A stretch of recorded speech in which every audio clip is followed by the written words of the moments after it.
नमस्कार. मी राम सोंडकर आणि तुम्ही पाहताय पोलीस भरती ऑनलाईन बॅच. पहा, आज आपण एक नवीन घटक त्या ठिकाणी घेऊन आलेलो आहोत. तो म्हणजे महाराष्ट्र असलेले प्राकृतिक विभाग. आजपर्यंत पहा, की आपण महाराष्ट्राचा जो काही बेसिक भाग आहे, तर त्याच्यामध्ये पाहिलं होतं, की महाराष्ट्र राज्याच्या निर्मितीपासून ते महाराष्ट्राचे असलेले प्रशासकीय आणि प्रादेशिक विभागांपर्यंत हा जो काही संपूर्ण भाग आहे, त्या ठिकाणी आपण कव्हर केलेला आहे.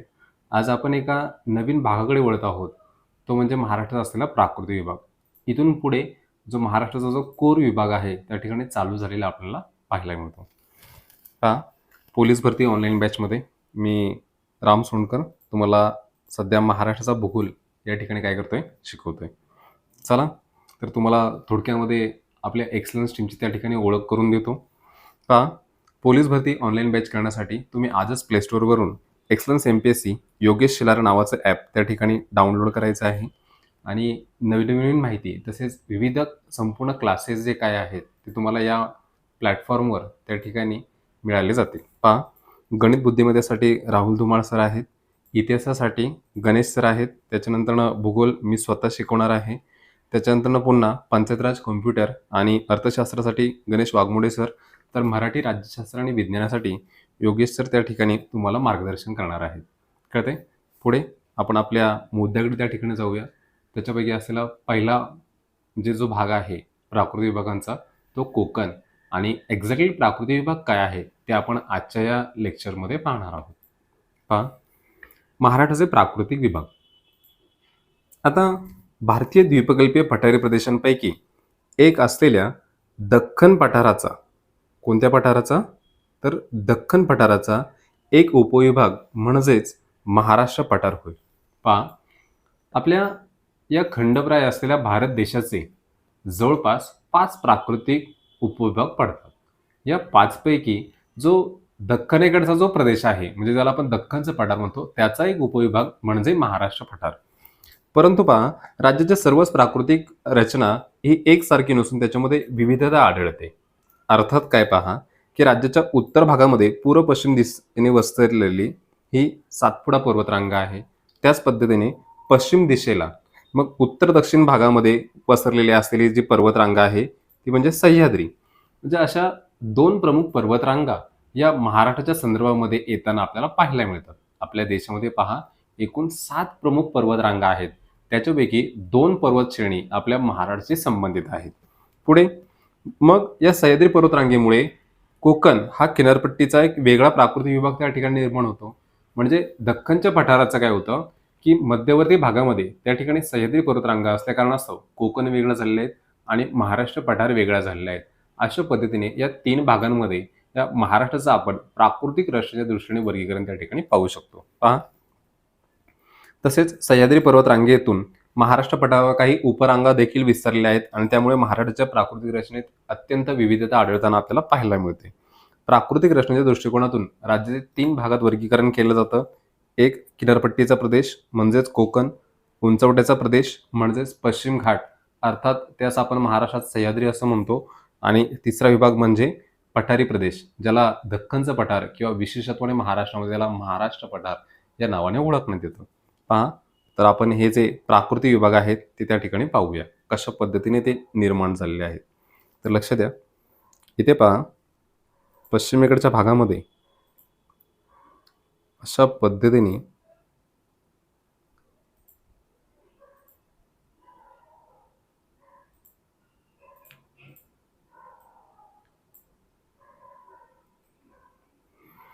की एक सर्वसाधारणतः रचना असल्याचं आपण त्या ठिकाणी पाहू शकतो. आता पहा, इथे पश्चिमेकडच्या बाजूला अरबी समुद्राचा सानिध्य किनारा लाभलेला आपल्याला त्या ठिकाणी दिसून येतो. हा आहे अरबी समुद्र.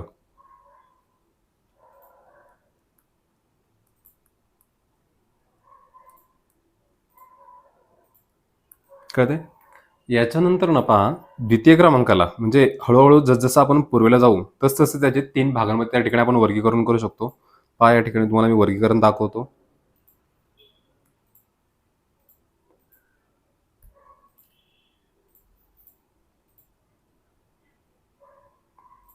हा पहिला विभाग.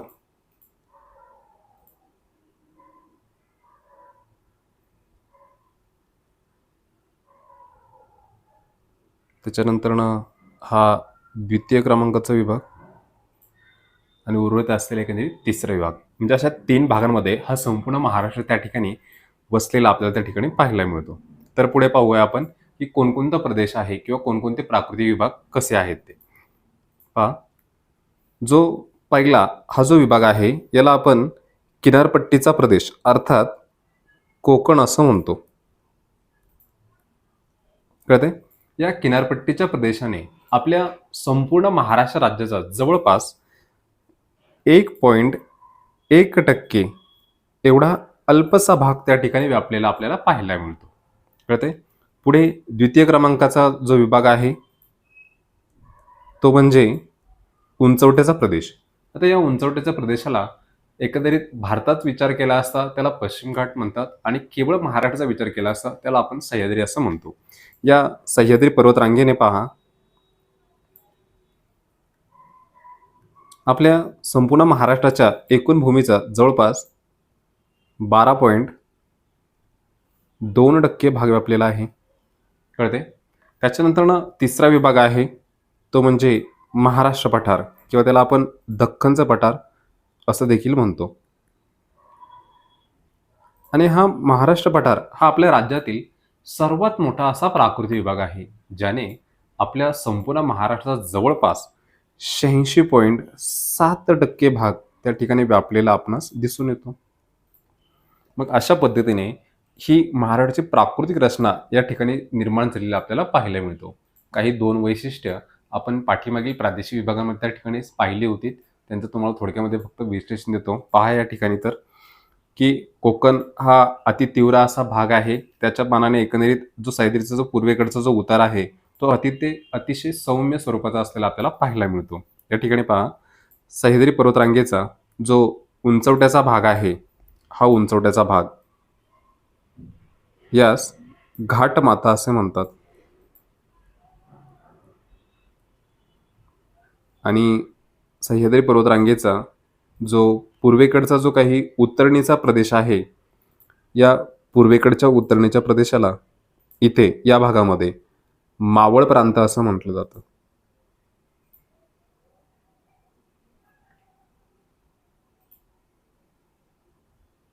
समजते? मग अशा पद्धतीने ही महाराष्ट्राची असलेली प्राकृतिक रचना या ठिकाणी वसलेली आपल्याला पाहायला मिळते. आता हा झाला प्राकृतिक दृष्टिकोनातून.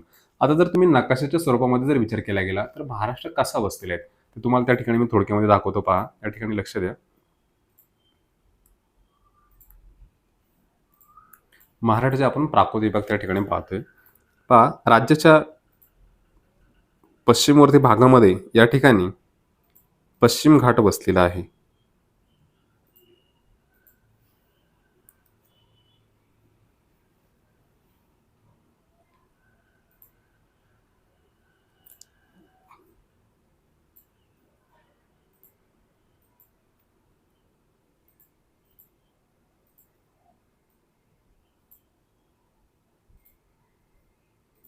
साधारणतः पहा, अशा पद्धतीने या ठिकाणी पश्चिम घाट आहे.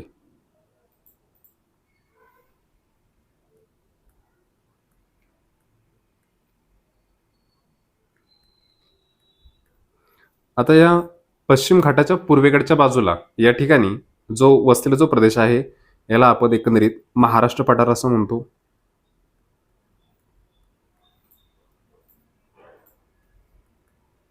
आणि जो पश्चिमेकडच्या जो बाजूला जो प्रदेश आहे तो म्हणजे असलेला कोकणचा भूप्रदेश.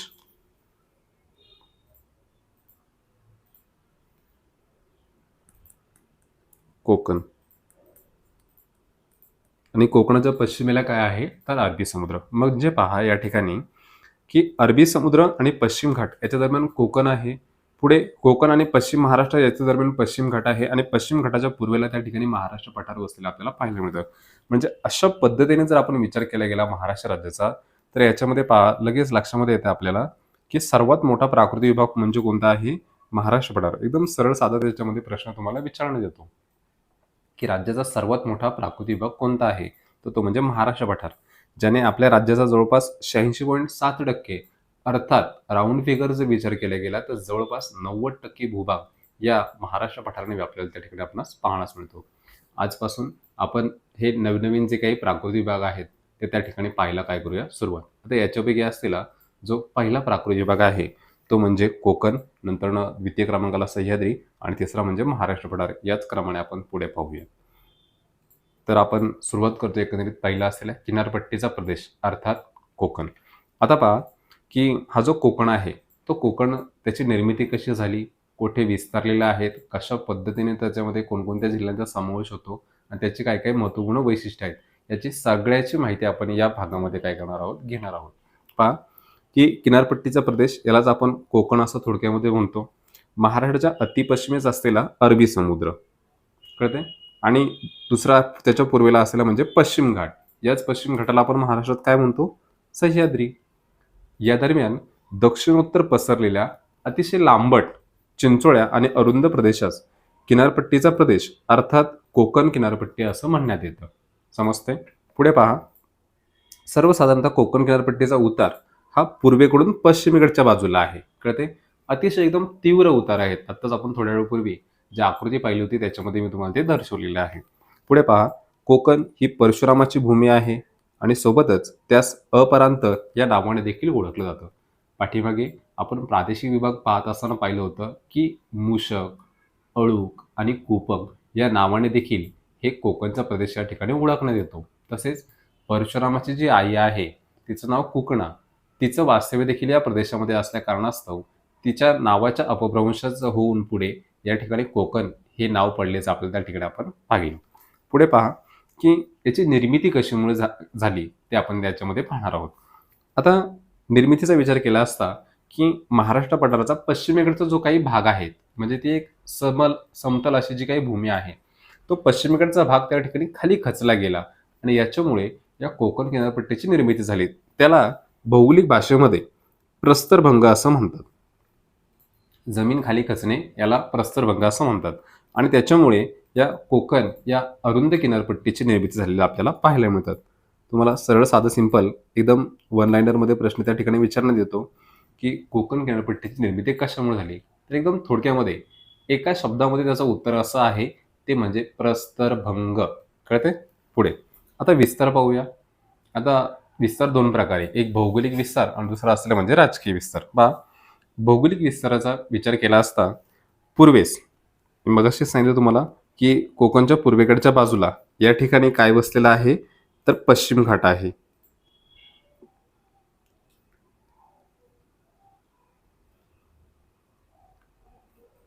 पश्चिम घाट म्हणजेच सह्याद्री. कळते. तर कोकणच्या पश्चिमेकडच्या बाजूला या ठिकाणी एकंदरीत अरबी समुद्र आहे.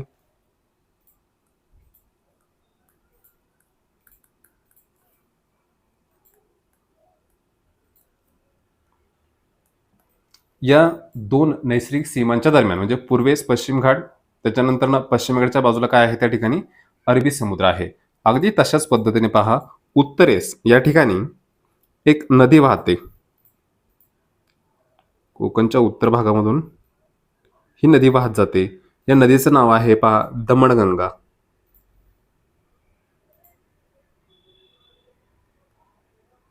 तर दक्षिणवर्ती भागामध्ये इथे देखील एक नदी वाहते.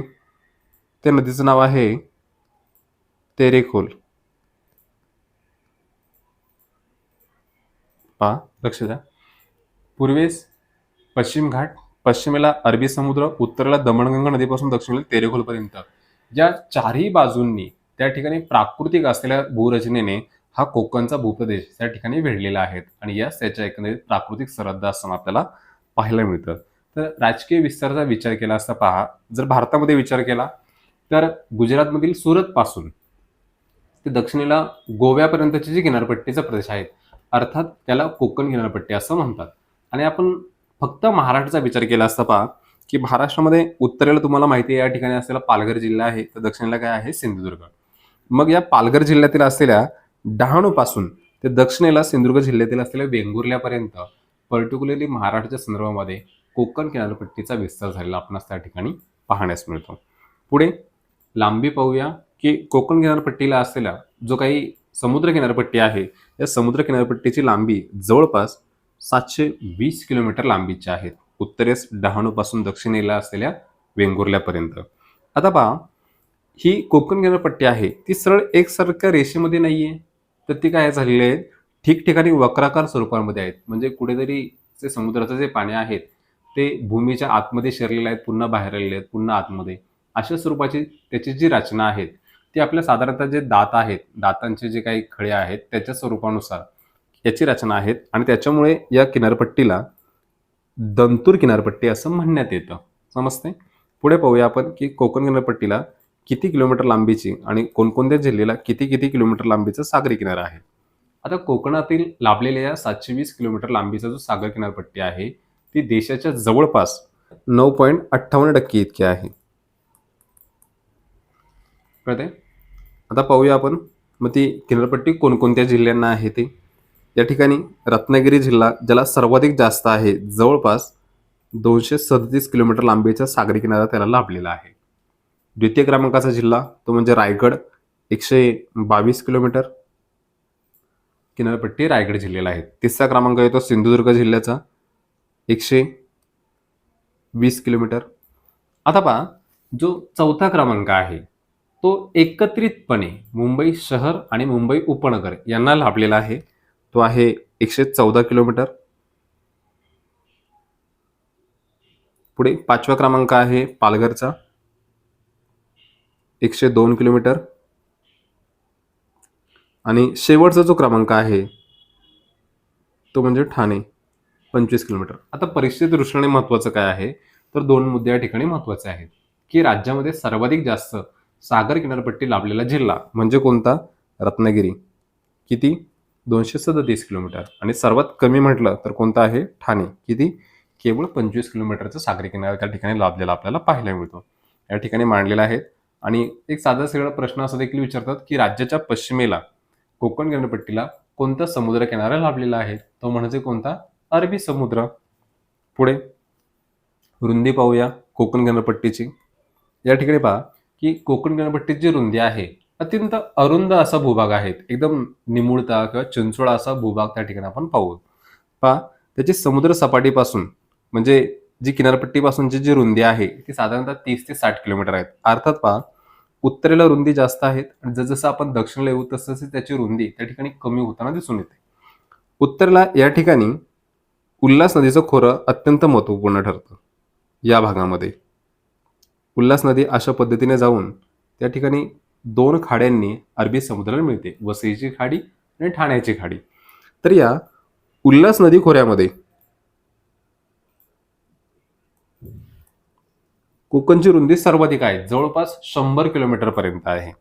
तर दक्षिणेला पहा, या ठिकाणी सिंधुदुर्ग जिल्ह्यामध्ये कुडाळ नावाचा तालुका आहे आणि या कुडाळ तालुक्यामध्ये एक रांगणा नावाचा किल्ला आहे.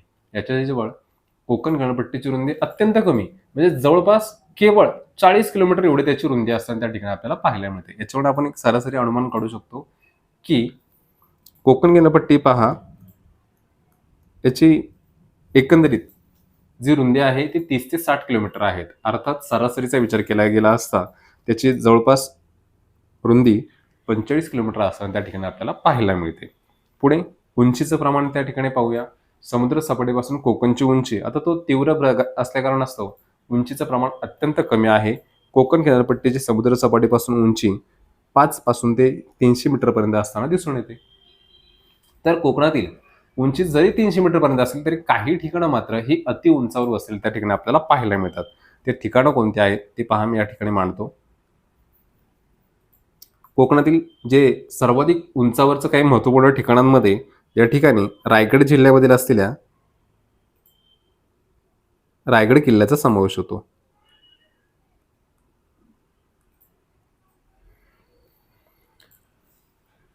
समुद्र सपाटीपासून 820 मीटर उंचीवर वसलेले आहेत. पहा, तुम्हाला सर्वांनाच माहिती असेल की छत्रपती शिवरायांच्या स्वराज्यामध्ये ज्या ठिकाणी छत्रपती शिवरायांचा राज्याभिषेक सोहळा पार पडला 6 जून 1674 मध्ये, ते ठिकाण किंवा पुढे छत्रपती शिवरायांची समाधी ज्या ठिकाणी उभारण्यात आलेली आहेत ते असलेलं स्थळ म्हणजेच रायगड, ज्याला ब्रिटिश लोक पूर्वेकडचं जिब्राल्टर असे म्हणत. हा रायगड किल्ला कोकणातील सर्वोच्च ठिकाण आहे. कळते? या विधानावर आता नुकताच प्रश्न येऊन गेलेला आहे. तर हे रायगड हा जो किल्ला आहे तो कोकणातील सर्वोच्च ठिकाण म्हणून त्या ठिकाणी मानण्यात येतो. जवळपास 820 मीटर उंचीवर वसलेला आहे. द्वितीय क्रमांकाचं ठिकाण याच रायगड जिल्ह्यामध्ये वसलेलं आहे आणि ते प्रेक्षणीय असं थंड हवेचं ठिकाण म्हणजे माथेरान आहे.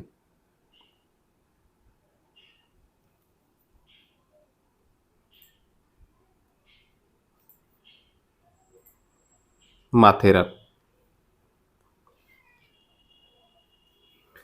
माथेरान या शिखराची उंची समुद्र सपाटीपासून 800 मीटरपर्यंत असलेलं आपल्याला पाहायला मिळते. माथेरान हे प्रमुख असं थंड हवेचं ठिकाण आहे. आता माथेरान म्हणजे काय? तर माथा म्हणजे डोकं किंवा त्याचं असलेलं कपाळ त्याच्यावर असायचं रान म्हणून त्याला काय म्हणतात? माथेरान. इंग्लिशमध्ये जर विचार केला त्याला फॉरेस्ट ऑन हेड या नावाने देखील ओळखण्यात येतं. कळते? नेरळपासून माथेरानला जाण्यासाठी त्या ठिकाणी टॉय ट्रेनचा त्या ठिकाणी वापर करण्यात येतो. ॲक्च्युअलमध्ये काय होतं की आपली जी स्वयंचलित वाहने आहेत, मग दुचाकी असतील किंवा चारचाकी असतील, याच्यामुळे या भागामध्ये उंचवट्याच्या प्रदेशामध्ये मोठ्या प्रमाणामध्ये प्रदूषण होत असतं कार्बन मोनॉक्साईडमुळे. आणि याच कारणास्तव काय करण्यात येतं, त्या ठिकाणी या स्वयंचलित वाहनांना पूर्णतः बंदी आणण्यात आलेली आहे आणि याच कारणास्तव या भागामध्ये नेरळपासून ते माथेरानपर्यंत जाण्यासाठी टॉय ट्रेनचा त्या ठिकाणी काय करण्यात येतो? वापर करण्यात येतो. पुढे पहा, तिसरं महत्त्वपूर्ण ठिकाण आहे उंचीचं, ते म्हणजे सिंधुदुर्ग जिल्ह्यामध्ये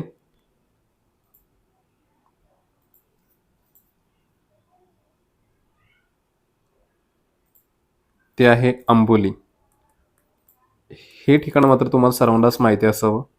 जवळपास 690 मीटर एवढी त्याची उंची आहे. आता आपल्या महाराष्ट्राचं चेरापुंजी किंवा राज्यात सर्वाधिक पावसाचं ठिकाण म्हणून आंबोली हे ठिकाण त्या ठिकाणी ओळखण्यात येतं.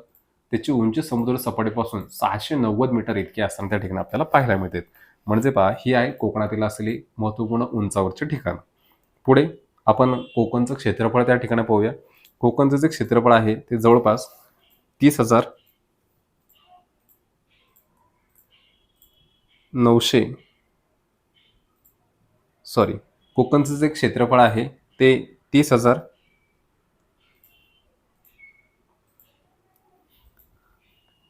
क्षेत्रफळ पाहू. कोकण किनारपट्टीचे एकूण क्षेत्रफळ साधारणतः 30,394 चौरस किलोमीटर इतकं असलेलं आपल्याला त्या ठिकाणी पाहायला मिळतं. आता रचना पाहूया. या ठिकाणी काय झाले की कोकण किनारपट्टीच्या प्रदेशामध्ये सह्याद्री पर्वतरांगेच्या अनेक साऱ्या शाखा म्हणजे छोटे छोटे डोंगररांगा या भागामध्ये वसलेल्या आपल्याला पाहायला मिळतात. तसेच या सह्याद्रीमध्ये उगम पावणाऱ्या असंख्य नद्या देखील पश्चिमेला त्या तीव्र उतारावरून वाहत जाऊन अरबी समुद्राला मिळतात. मग याच्यामुळे काय झाले की कोकण किनारपट्टी एक सलग राहिलेली नाहीत, मग ते ठिकठिकाणी खंडित झालेले आहेत आणि हे ज्या रचनेचा जो प्रकार आहे त्यास रिया या नावाने ओळखण्यात येतं.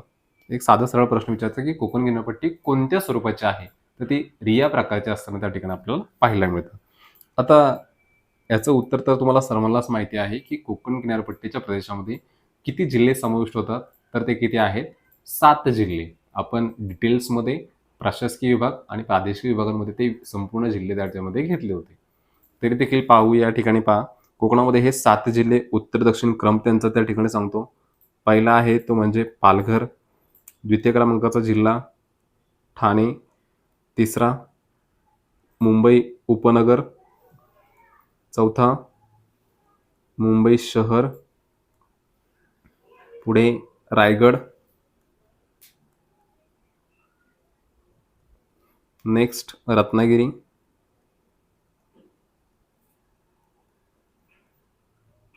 आणि शेवटचा जिल्हा म्हणजे कोणता आहे? सिंधुदुर्ग.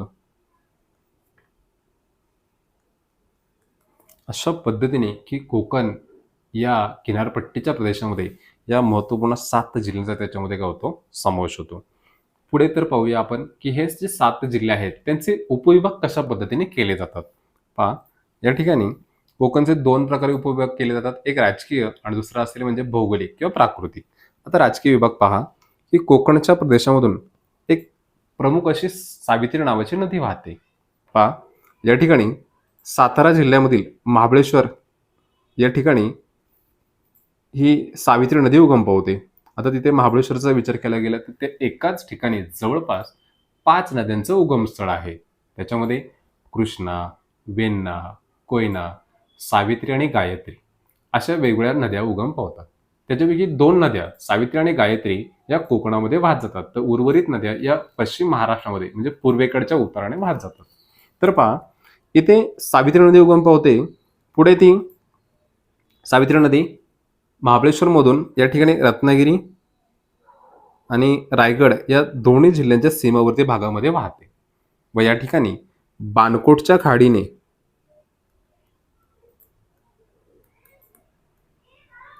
अरबी समुद्राला मिळताना आपल्याला पाहायला मिळते. आता या सावित्री नदीमुळे काय होतं पहा, की कोकणचे 2 मुख्यत्वे भागांमध्ये वर्गीकरण करण्यात येतं.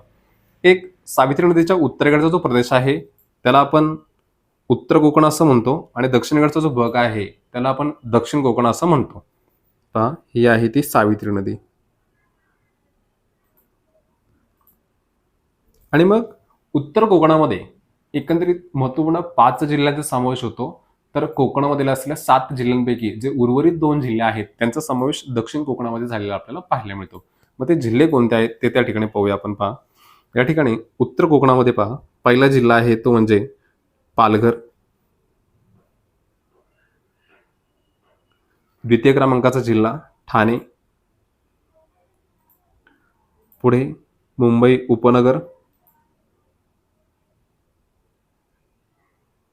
आणि चौथा आहे मुंबई शहर व 5वा रायगड.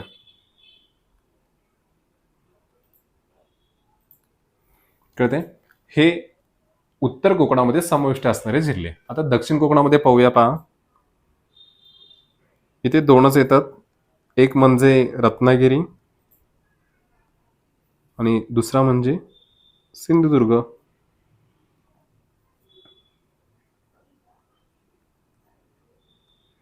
कळते हे झाले कोकणचे 2 असलेले महत्त्वपूर्ण राजकीय विभाग. आता आपण पुढे पाहूया एकंदरीत कोकणचे असलेले भौगोलिक किंवा प्राकृतिक विभाग.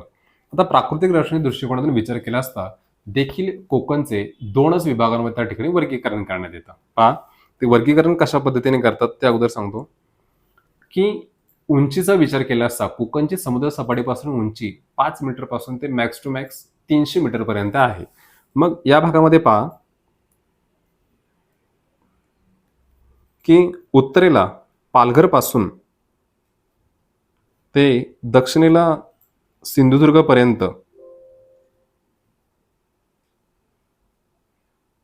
अशा पद्धतीने जर आपण कोकणचं 2 प्रकारे वर्गीकरण केलं की कमी उंचीचा प्रदेश आणि जास्त उंचीचा प्रदेश याच्या अनुषंगाने त्याचे 2 महत्त्वपूर्ण विभागांमध्ये वर्गीकरण करण्यात येतं. पहा जो पश्चिमेकडचा जो भाग आहे या पश्चिमेकडच्या भागाची उंची समुद्र सपाटीपासून अत्यंत कमी आहे. साधारणतः त्याची उंची 5 मीटर ते 30 मीटर पर्यंत आहे. कळतंय? मग हा कमी उंचीचा असलेला जो भाग आहे किंवा जो खालचा प्रदेश आहे त्याला खलाटी असं म्हटलं जातं. कळतंय? आणि मग याच्यापेक्षा जो पूर्वेकडचा जो प्रदेश आहे त्याची उंची मात्र जास्त आहे, कारण पश्चिमेकडच्या त्याच्या पूर्वेकडच्या बाजूला त्या ठिकाणी काय वसलेले आहेत ॲक्च्युअलमध्ये तर सह्याद्री पर्वतरांग वसलेले आहेत. साहजिकच त्याची समुद्र सपाटीपासूनची उंची कशी आहे जास्त आहेत. मग या ठिकाणी पहा जवळपास साधारणतः 200 ते 300 मीटर पर्यंत हा जास्त उंचीचा प्रदेश आहे. आणि हा जो वरचा भाग आहे त्याला वलाटी असं म्हणतात. म्हणजे लक्षात ठेवायला किती सोपं आहे. जो खालचा भाग आहे त्याला खलाटी, तर जो अधिक उंचाचा जो भाग आहे म्हणजे जो वरचा भाग आहे त्याला काय म्हटलं आता वलाटी असं म्हणण्यात येतं. मग पहा कोकणमध्ये एकूण जिल्ह्यांचा समावेश होतो 7. तर त्याच्यापैकी पहा 5 जिल्ह्यांचे इथे वर्गीकरण करण्यात आलेले आहेत. पालघर, ठाणे, रायगड, रत्नागिरी आणि सिंधुदुर्ग. हे 5 जिल्हे गावतात की त्यांचा पश्चिमेकडचा भाग खलाटीमध्ये आणि पूर्वेकडचा भाग वलाटीमध्ये. पण येथे एक गोष्ट मात्र अत्यंत ध्यानामध्ये घेण्यासारखी आहे की तो परीक्षेच्या दृष्टीने अत्यंत महत्त्वाची ठरते.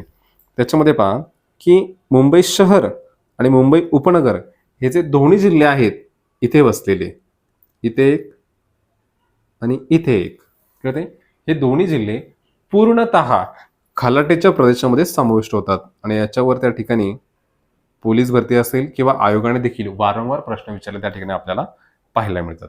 समजला असावा हा भाग. याच्यानंतर आपण पुढे वाटचाल करूया, की ते आहे म्हणजे कोकण किनारपट्टीची असलेली वैशिष्ट्य.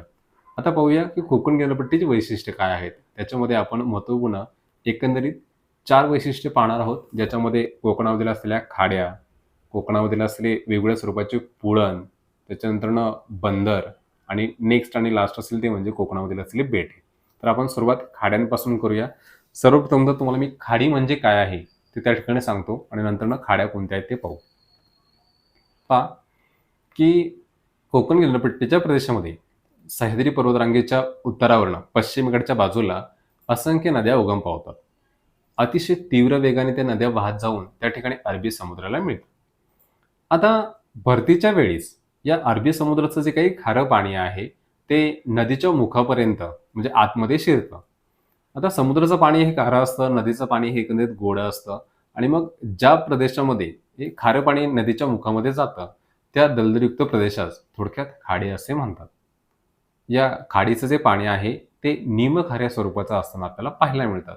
मग प्रश्नोत्तरांच्या स्वरूपामध्ये जर विचारण्यात घेतलं गेलं, तर तुम्हाला काही ठराविक प्रश्न त्या ठिकाणी विचारतात.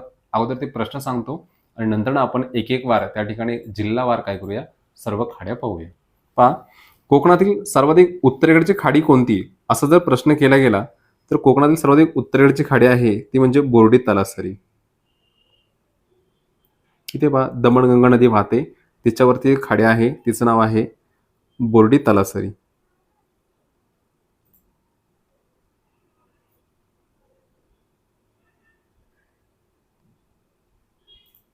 कळतंय?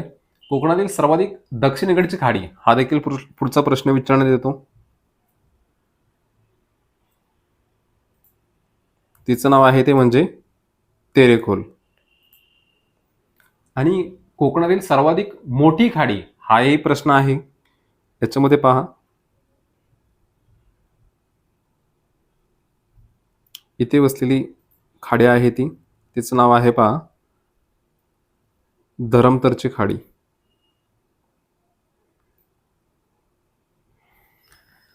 म्हणजे पोलीस भरतीच्या दृष्टिकोनातून हे तिन्ही खाड्या त्या ठिकाणी अत्यंत महत्त्वाच्या आहेत. उत्तरेकडची बोर्डी तलासरी, दक्षिणेला तेरेखोल आणि मध्यवर्ती भागामध्ये असलेली किंवा सर्वात मोठी खाडी म्हणजे कोणती? तर धरमतरची खाडी.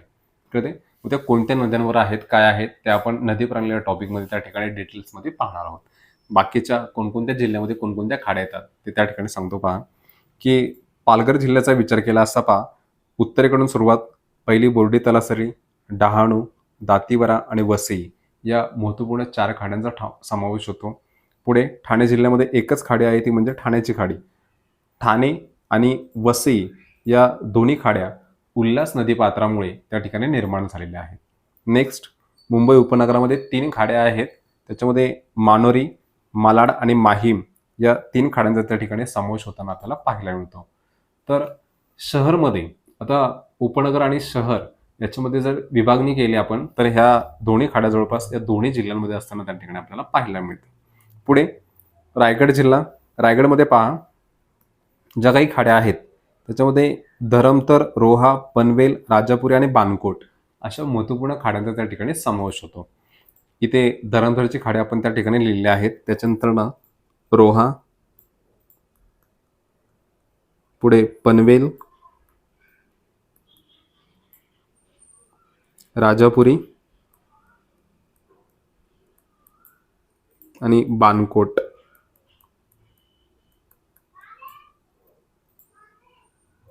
या खाड्यांचा त्याच्यामध्ये समावेश होतो. नेक्स्ट पुढचा जिल्हा आहे तो म्हणजे रत्नागिरी. तर रत्नागिरीमधील खाड्या कोणकोणत्या आहेत त्या ठिकाणी पाहूया आपण पहा. केळशी, त्याच्यानंतर पुढे आहे दाभोळ,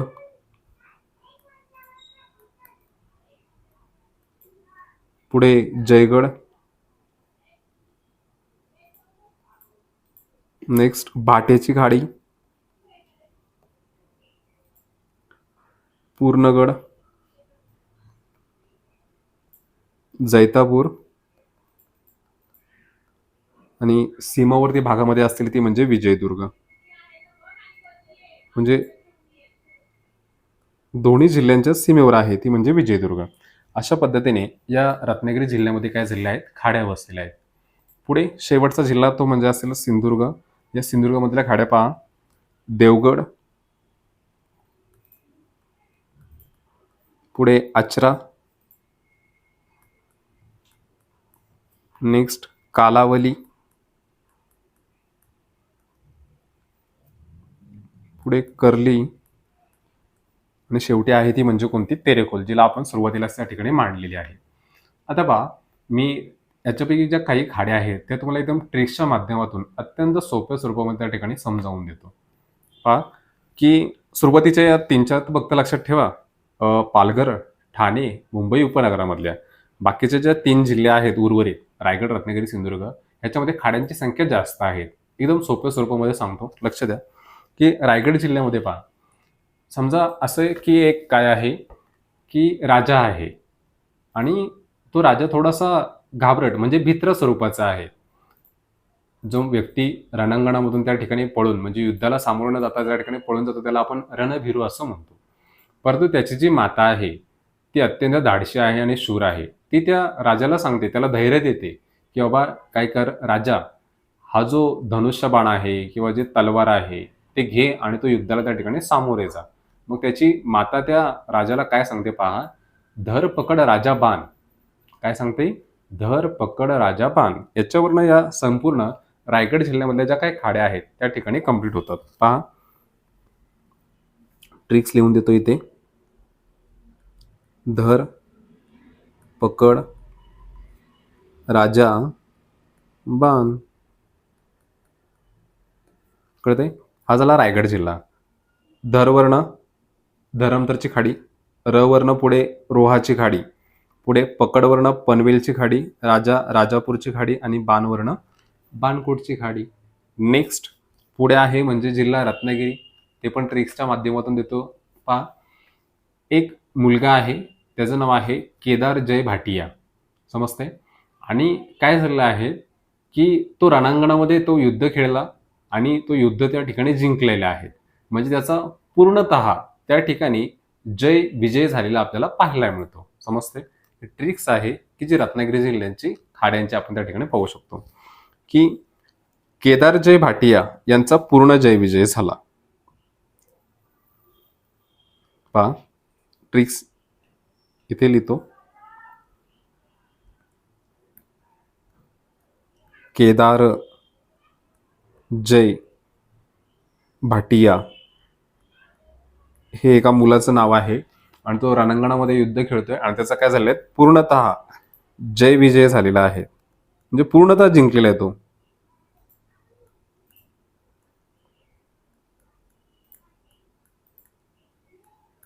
समजते? हा जिल्हा म्हणजे रत्नागिरी.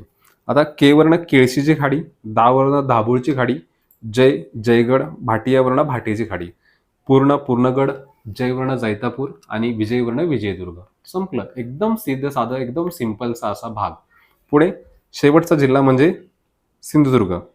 पहा, ज्या सिंधुदुर्गमधील असलेल्या ज्या काही खाड्या आहेत त्यांची पण ट्रिक्स आपल्याकडे आहे. ट्रिक्स सांगतो पहा. तत्पूर्वी मला सांगाल की जे कारलं आहे, जे की सर्वांनाच आवडतं, तर पहा, ते जे कडू कारलं आहेत, तर एखादा पदार्थ ज्यावेळेस काय होतो आपण त्याला जास्त गरम करू किंवा जास्त शिजवू त्यावेळेस ते काळं होऊन जातो. आता काळं का, तर त्याच्यामधील जे कार्बन आहे त्याचं प्रमाण त्या ठिकाणी वाढून जातं. म्हणजे करपलेला जो पदार्थ आहे त्याच्यामध्ये कार्बनचं प्रमाण त्या ठिकाणी वाढत जातं. अगदी तशाच पद्धतीने मग ते जे काळ्या रंगाचं झालेलं असलेलं कार्बन किंवा त्याच्यामध्ये असलेले जे कारले आहेत ते आपण ते फेकूनच येणार आहोत. तर आपण काय करणार आहोत की आपण काय म्हणतो एखाद्या व्यक्तीला की ते जे काळं कारलं आहे ते तू काय कर मला दे. तर पहा, दे आज काळी कारली तू मला. दे आज काळी कारली तू मला. काय सांगतो आपण की दे आज काळी कारली तू मला. आता याच्यावरनं पहा, या सिंधुदुर्ग जिल्ह्यातील असलेल्या संपूर्ण खाड्या होतात. देवर्ण देवगडची खाडी, आजवर्ण आचराची खाडी, काळीवर्ण कालावली, कर्लीवर्ण म्हणजे कार्लियावर्ण कर्ली खाडी आणि तुवर्ण तेरेखोलची खाडी. अशा पद्धतीने की उत्तरेला बोर्डी तलसरीपासून दक्षिणेला असलेल्या तेरेखोलपर्यंत या संपूर्ण महाराष्ट्रातील विशेषत्वाने कोकणातील आपण खाड्या त्या ठिकाणी त्यांचा क्रमवार उत्तर दक्षिण त्या ठिकाणी पाहिलेले आहेत. अशाच वेगवेगळ्या स्वरूपाची असलेली जी मराठीच्या संदर्भामध्ये भारत, जग किंवा इतर कोणत्याही विषयाच्या संदर्भामधील ट्रिक्सच्या माध्यमातून शिकण्यासाठी तुम्ही आजच काय करायचं, त्या ठिकाणी प्ले स्टोअरवरनं एक्सलन्स एमपीएससी योगेश्वर नावाचं ॲप त्या ठिकाणी डाउनलोड करायचं. अशी विविध माहिती तुम्हाला एकदम तज्ज्ञ मंडळींच्या मार्फत त्या ठिकाणी देण्यात येईल. कळतंय? हा टॉपिक तुम्हाला आज या ठिकाणी एकदम कंप्लीटमध्ये त्या ठिकाणी समजला असावा. चला पुढे आपण पुढचं वैशिष्ट्य पाहूया. ते म्हणजे असलेलं कोकणमधील असलेले पुळण. आता मी आत्तापर्यंत 2-3 वेळा हा पुळण शब्द वापरला. पण बऱ्याच जणांना पुळण याचा अर्थच उमगला नसावा. म्हणजे काय होतं पहा, की आपलं हे कुठेतरी दुर्भाग्य म्हणावं लागेल, की आपल्याला इंग्लिशमध्ये बोललं तर चटकन समजून जातं.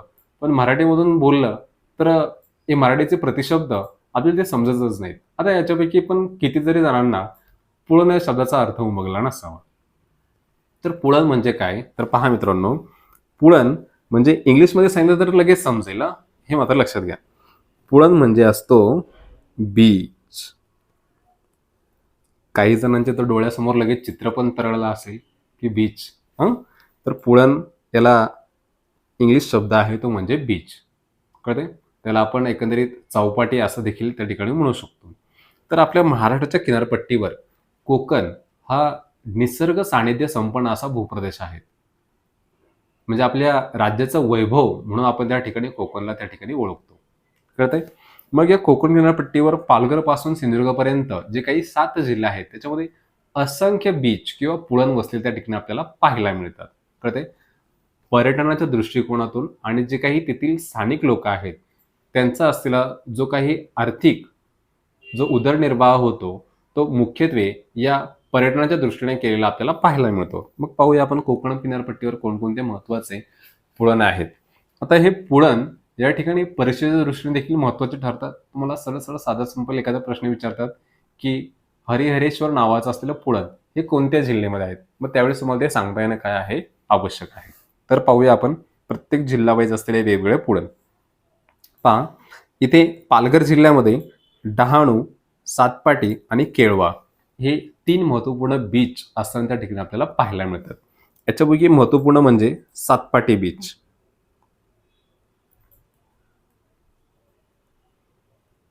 आपणा सर्वांनाच माहिती आहे की महाराष्ट्र शासनाने नुकतेच काही महिन्यांपूर्वी त्या ठिकाणी आपल्या महाराष्ट्राचा असलेला राज्य मासा म्हणून सिल्वर प्रॉम्फ्रेट या माशाला त्या ठिकाणी राज्य माशाचा दर्जा दिलेला आहे. तर हा जो राज्य मासा आहे पॉपलेट हा सर्वाधिक जास्त प्रमाणामध्ये या सातपाटी बीचच्या प्रदेशामध्ये त्या ठिकाणी आढळताना आपल्याला पाहायला मिळतो. म्हणून या पॉपलेट माशाचा गोल्डन बेल्ट म्हणून हा सातपाटी बीच त्या ठिकाणी ओळखण्यात येतो, जो पालघरमध्ये समाविष्ट आहे.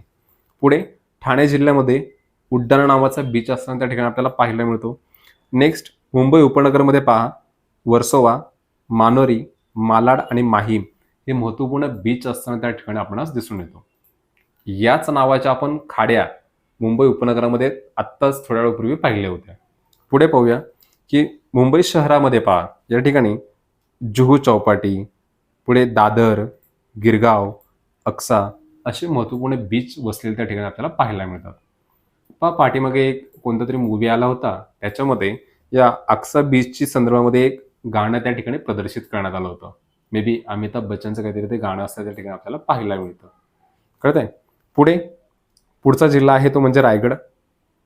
रायगडमध्ये पहा या ठिकाणी अलिबाग अत्यंत प्रसिद्ध असा बीच त्या ठिकाणी आहे अलिबागला. अलिबागचे कलिंगड देखील संपूर्ण महाराष्ट्रभर प्रसिद्ध असताना आपल्याला पाहायला मिळतात. काशीद, मुरुड, पुढे दिव्यागार हा बीच देखील अत्यंत महत्त्वपूर्ण आहेत. हरिहरेश्वर शंकराचं प्रसिद्ध असं देवालय त्या ठिकाणी असताना आपल्याला पाहायला मिळतं. श्रीवर्धन जे महाराष्ट्रामध्ये सुपारीच्या उत्पादनामध्ये प्रसिद्ध असं ठिकाण आपण त्या ठिकाणी पाहू शकतो. म्हणजे असे महत्त्वपूर्ण बीच या ठिकाणी रायगड जिल्ह्यामध्ये वसलेले आपल्याला पाहायला मिळतात. मग रायगडमध्ये पहा महत्त्वाच्या बीचमध्ये अलिबाग, हरिहरेश्वर हे परीक्षेच्या दृष्टीने महत्त्वाचे येतात आणि श्रीवर्धन हे रायगडमध्ये येतं. आता पुढचा जिल्हा म्हणजे रत्नागिरी. तर रत्नागिरीमध्ये पाहूया, हर्णे बीच आहे, गुहागर, गणपतीपुळे, आरेवारे आणि भाटे असे महत्त्वपूर्ण बीच रत्नागिरीमध्ये वसलेले आपल्याला पाहायला मिळतात. याच्यापैकी पहा, गणपतीपुळे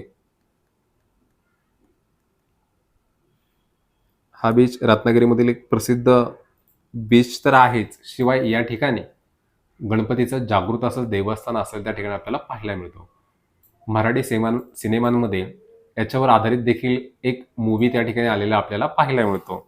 गणपतीपुळ्याच्या असलेल्या दर्शनाच्या संदर्भामध्ये तो मूव्ही त्या ठिकाणी आलेला आहे. पुढे आरेवारे नावाचा बीच आहे आणि भाटेचा बीच देखील या ठिकाणी रत्नागिरीमध्ये वसलेला दिसून येतो. नेक्स्ट पुढचा शेवटचा जिल्हा म्हणजे सिंधुदुर्ग. सिंधुदुर्गमध्ये पहा, तारकर्ली बीच आहे, मालवण आहे आणि सागरेश्वर हे बीच त्या ठिकाणी येतात. मालवण हा त्याच्यापैकी एक महत्त्वपूर्ण बीच असताना त्या ठिकाणी आपल्याला पाहायला मिळतो. तुम्ही सर्वजण किंवा त्याच्याबद्दल काही जण जे नॉनव्हेजचे खूप मोठे चाहते आहेत, त्यांना सर्वांनाच बऱ्यापैकी माहिती असेल. जसं की कोल्हापूरचा पांढरा रस्सा प्रसिद्ध आहे, तसं आपल्या महाराष्ट्रामध्ये खाद्यपदार्थांमध्ये मालवणी रस्सा देखील प्रसिद्ध असलेला आपल्याला पाहायला मिळतो. तर ते मालवणी रस्सा नक्की कुठला आहे? तर ते मालवण म्हणजे या ठिकाणी सिंधुदुर्गामधील असलेला एक प्रमुख बीच किंवा सिंधुदुर्गमधील एक प्रमुख तालुका असताना त्या ठिकाणी आपल्याला पाहायला मिळतो. येथपासूनच जवळच्या प्रदेशामध्ये म्हणजे समुद्रकिनाऱ्या अंतर्गत सिंधुदुर्ग हा एक इतिहास प्रसिद्ध किल्ला त्या समुद्राच्या अंतर्गत वसलेला आपल्याला पाहायला मिळतो. थोड्या वेळाने आपण तेही त्या ठिकाणी पाहणार आहोत. तर कळतंय की महाराष्ट्राच्या संदर्भामध्ये हे महत्त्वपूर्ण बीच या ठिकाणी मी मांडलेले आहेत. नकाशामध्ये तुम्ही त्या ठिकाणी पाहू शकतात. बीचला पर्यायी मराठी शब्द काय आहे? पुळण किंवा चौपाटी हे दोन शब्द मात्र मराठीमधनं लक्षामध्ये ठेवा. चला पुढे पाहूया. महाराष्ट्राचं असलेल्या कोकणमधील जी काही वैशिष्ट्य आहे त्याच्यापैकी तिसरं वैशिष्ट्य पाहतोय ते म्हणजे बंदर. आता बऱ्याच जणांना असं वाटेल की बंदर म्हणजे माकड. तर मित्रांनो, तसं काहीही नाहीये. बंदर म्हणजे काय ते या ठिकाणी समजावून देतो. पहा, आपण कधीतरी एस टी बसने त्या ठिकाणी प्रवास करत असतो, कळले. तर जी एस टी बस त्याचं जे थांबण्याचं जे काही ठिकाण आहे त्याला थांबा किंवा ज्या ठिकाणी अनेक एस टी एकत्र येतात त्याला बस स्थानक असं म्हणण्यात येतं. ज्या ठिकाणी विमानं एकंदरीत टेक ऑफ होतात किंवा येतात आणि जातात ते जे ठिकाण असतं त्याला आपण विमानतळ म्हणतो. रेल्वे इकडून तिकडे जाते येते अशा पद्धतीने रेल्वे ज्या ठिकाणी थांबते त्याला आपण रेल्वे जंक्शन असं म्हणतो, म्हणजे रेल्वे स्थानक थोडक्यामध्ये. अगदी तशाच पद्धतीने ज्या भागामधून आपला जलमार्गाने त्या ठिकाणी व्यापार चालतो किंवा ज्या प्रदेशामध्ये मोठमोठ्या जहाजं असतील, त्याचप्रमाणे छोट्या मोठ्या बोटी असतील, ते ज्या भागामध्ये येतात आणि थांबतात त्याला एकंदरीत बंदर असं म्हणण्यात येतं. समजते? म्हणजे जहाजांचं असलेलं जे स्थानक आहे त्याला थोडक्यामध्ये बंदर असं म्हणतात. बंदर म्हणजे माकड नव्हे. कळतंय? चला, हा झाला मजेशीर भाग. याच्यानंतर पुढे पाहूया आपण की महाराष्ट्रामध्ये कोणकोणते बंदर आहेत आणि कोणत्या स्वरूपामध्ये ते बसलेले आहेत. पहा, पालघर जिल्ह्यामध्ये डहाणू, तारापूर आणि वाढवण ही 3 महत्त्वपूर्ण बंदरं आहेत. याच्यापैकी वाढवण हे नव्याने विकसित करण्यात आलेलं असलेलं बंदर आहेत. अजून पण त्याचं विकास काम त्या ठिकाणी चालू आहे. कळते? पुढे ठाणे जिल्ह्यामध्ये देखील कल्याण आणि भिवंडी ही 2 महत्त्वपूर्ण त्या ठिकाणी बंदर आहेत. नेक्स्ट मुंबई उपनगरामध्ये पहा, वर्सोवा, मानोरी, मालाड आणि माहीम ही 3 महत्त्वाची बंदरे येतात. पुढे मुंबई शहर या ठिकाणी मुंबई हे जे बंदर आहे याला बाहूचा धक्का या नावाने ओळखण्यात येतं. तर पुढे तुर्बे किंवा त्याला ट्रॉम्बे या नावाने देखील ओळखण्यात येतं.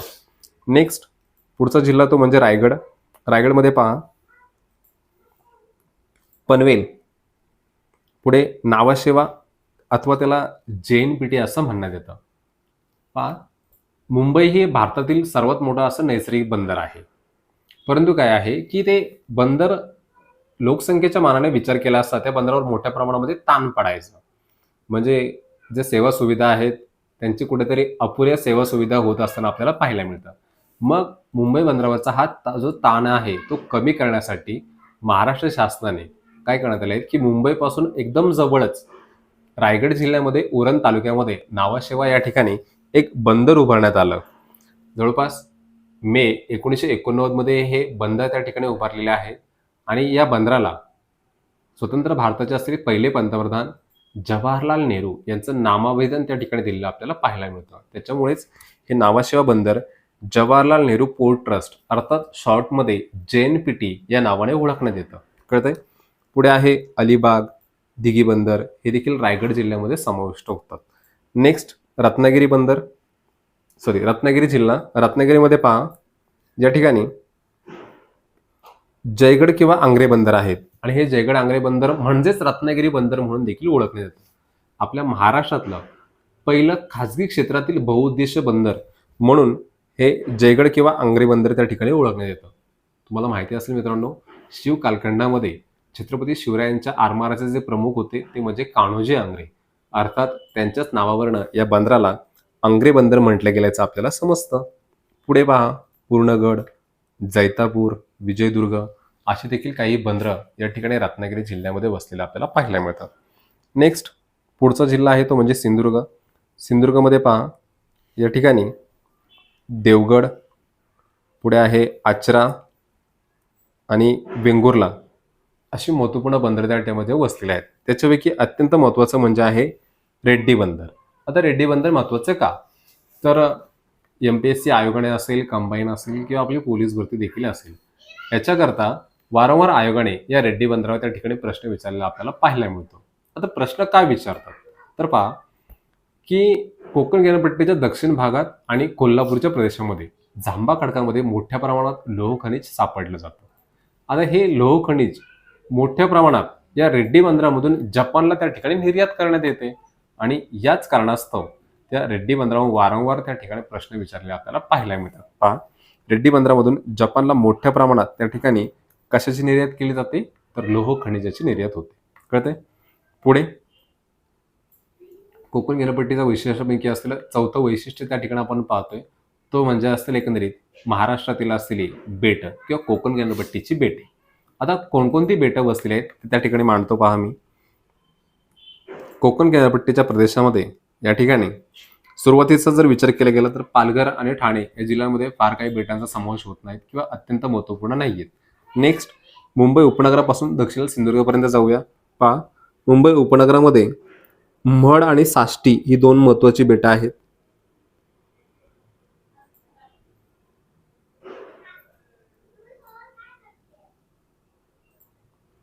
पुढे स्वतः मुंबई हेच एक महत्त्वपूर्ण असं बेट आहे.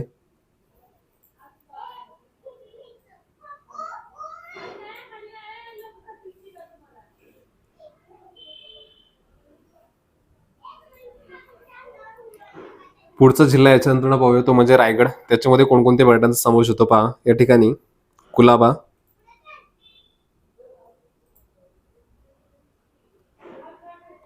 नेक्स्ट घारापुरी,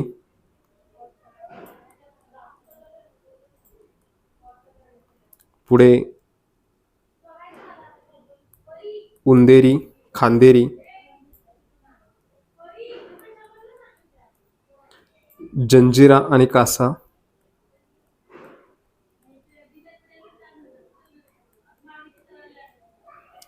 हे जे सर्व जे आहेत हे सर्व रायगड जिल्ह्यामध्ये आहेत.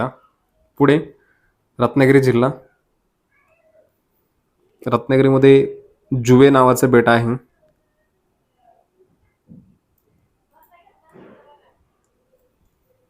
आणि दक्षिणेला सिंधुदुर्ग जिल्ह्यामध्ये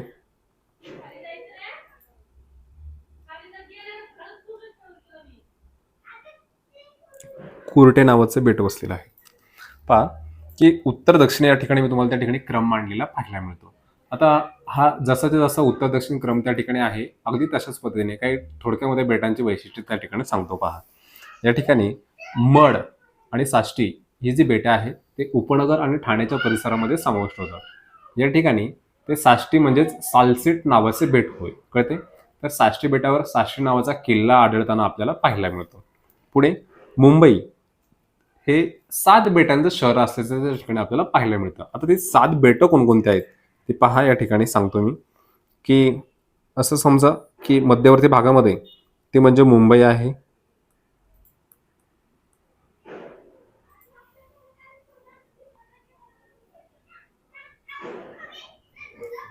तर ते त्याच्या आसपासच्या प्रदेशामध्ये या ठिकाणी छोटा कुलाबा, पुढे मोठा कुलाबा,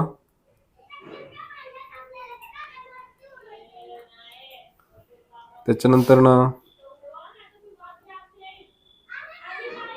माहीम,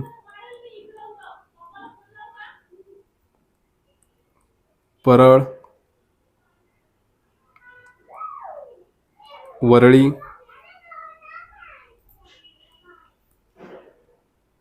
आणि माझगाव डॉक. म्हणजे पहा, याच्यामध्ये महत्वाचं बेट कोणतं, तर मुंबई. कळते. तर मुंबईच्या आसपास असलेली ही जवळपास एकंदरीत 6 बेटं आणि मुंबई एकूण मिळून 7 बेटं होतात ते. कळते.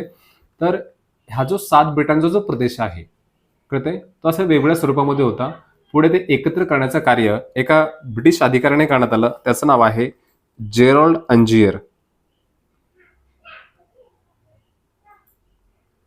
जेरॉल्ड अंजियर.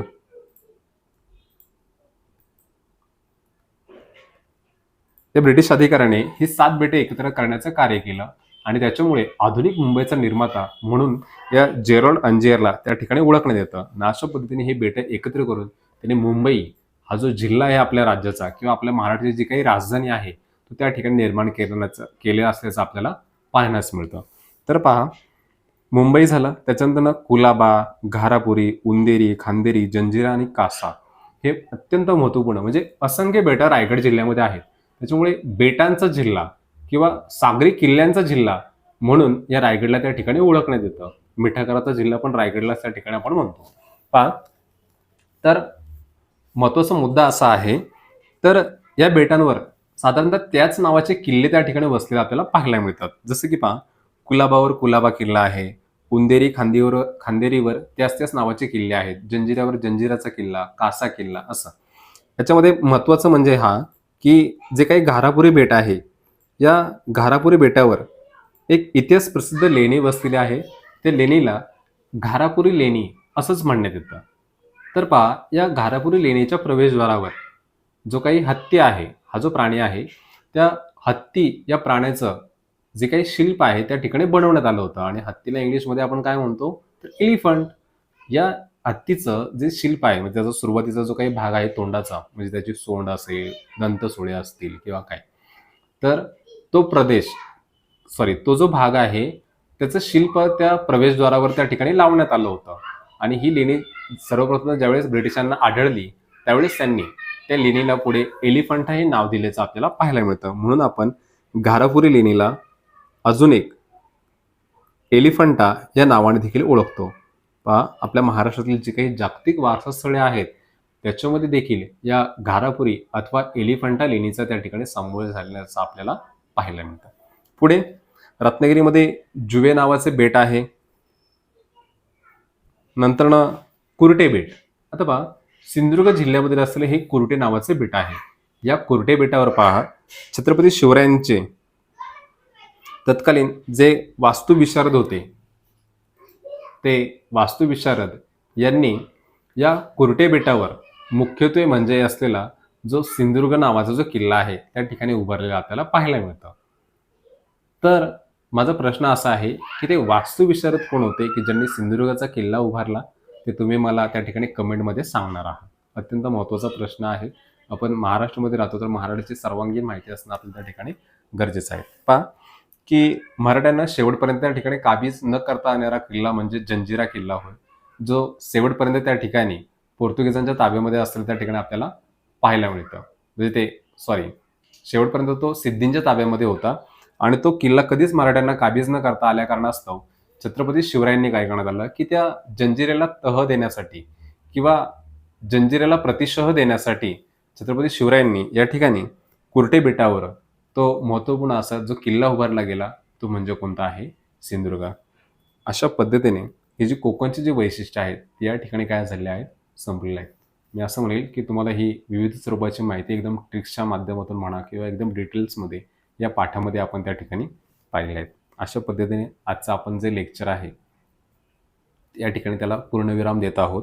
तर तुम्हाला पुन्हा एकदा थोडक्यामध्ये आपले जे क्लासचे आहे ती थोडक्यात वैशिष्ट्य सांगतो. पहा की पोलीस भरती ऑनलाईन बॅच करण्यासाठी तुम्ही आजच प्ले स्टोअरवरून त्या ठिकाणी एक्सलन्स MPSC योगेश शिलार नावाचं ॲप्लिकेशन त्या ठिकाणी डाउनलोड करायचे आणि अशा भरपूर आणि विविध माहितीसाठी आपल्या चॅनलला देखील यूट्यूबवर तसेच Instagram असेल, Telegram असेल, अशा विविध ऑनलाईन माध्यमांवर त्या ठिकाणी काय करायचं फॉलो करायचं. ठीक आहे. तर आपण या ठिकाणी थांबूया. आज मी तुम्हाला सर्वांना त्या ठिकाणी निरोप देतो. धन्यवाद.